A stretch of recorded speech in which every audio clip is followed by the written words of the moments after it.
Assalamualaikum dan hai. Hari ni saya nak share tentang kembar. Yes, kembar.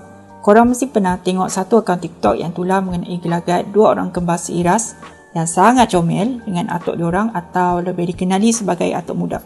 Jadi hari ni saya nak berkongsi mengenai bagaimana kembar terjadi daripada sudut sains. Korang biasa kan tengok orang kembar dekat sekeliling korang sama ada seiras ataupun tidak seiras. Sebenarnya kembar ni dia ada 3 jenis. Yang pertama ialah kembar seiras, kemudian kembar tak seiras dan terakhir ialah kembar siam. Kembar seiras ni kita akan mudah kenal pasti dari segi fizikal mereka seperti mempunyai muka yang sama. Dan daripada sudut sains, kembar seiras ni terjadi apabila satu ovum disenyawakan oleh satu sperma yang mengandungi diploid. Dan proses persenyawaan ini akan membentuk zygote. Kemudian zygote tersebut akan berpisah dan menjadi dua dan membentuk dua embrio sama. Oleh kerana embrio ini terhasil daripada zygote yang sama yang tadinya berpisah menjadi dua, maka embrio ini akan membawa kandungan genetik yang sama. Embrio yang membawa kandungan genetik yang sama ini tadi akan membesar menjadi fetus dan seterusnya menjadi bayi kembar seiras. Berbeza situasi pula bagi kembar tak seiras. Kita akan kenal pasti dari segi perbezaan fizikal mereka seperti mempunyai muka yang berbeza. Nama pun dah tak seiras. Daripada sudut sains, kembar tak seiras terjadi apabila dua ovum disenyawakan oleh dua sperma dalam masa yang sama dan proses persenyawaan ini membentuk dua zygote. Kemudian, dua zygote tersebut akan membentuk dua embrio yang berbeza.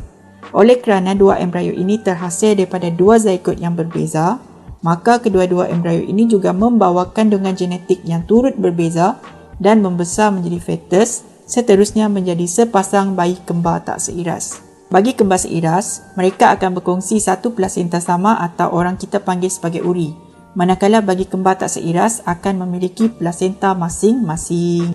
Oleh sebab kembar seiras ini memiliki kandungan genetik yang sama, jantina bayi kembar seiras biasanya sama ada lelaki dan lelaki atau perempuan dan perempuan. Jantina bayi kembar tak seiras pula boleh terbahagi kepada dua keadaan, sama ada memiliki jantina yang sama atau berbeza.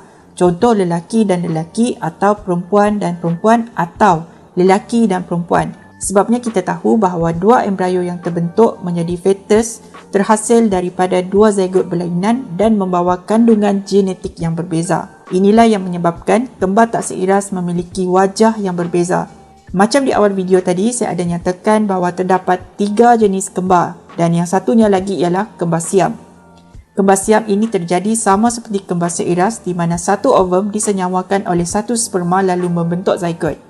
Namun, zygote tersebut gagal berpisah menjadi dua dengan sempurna lalu membentuk dua embrio yang sama, tetapi tidak membahagi dengan lengkap. Dan apabila dua embrio yang tidak membahagi dengan lengkap membesar menjadi fetus yang tidak berpecah sepenuhnya menjadi bayi, maka semasa proses kelahiran, biasanya bayi kembar ini akan bercantum pada bahagian tertentu seperti sisi badan. Istilah kembar siam ini bermula daripada pasangan kembar siam yang terkenal iaitu Chang dan Eng Bangke yang lahir pada tahun 1811 di Thailand yang ketika itu masih dikenali sebagai Siam. Mereka merupakan kembar siam yang bercantum pada sisi dan berkongsi hati yang sama. Kalau korang Google kisah hidup kembar siam, Chang dan Eng ini sangat menarik di mana perjalanan hidup mereka berubah selepas mereka berjaya membuat persembahan jelajah sendiri sehingga mereka menjadi terkenal dan menggelarkan diri mereka sebagai The Siamese Twin. Jadi kesimpulannya, ada kembar ni macam ada kawan sejak lahir lagi sebab berkongsi rahim ibu yang sama. Dan betul kat orang kata, kalau yang keluar dulu tu selalunya adik dan yang kemudiannya barulah abang atau kakak. Sebab ada yang mengatakan bahawa abang ni dia mengalah dan bagi peluang untuk adik melihat dunia dulu. Okey, tapi yang tu pun kita tak tahu. Wallahualam.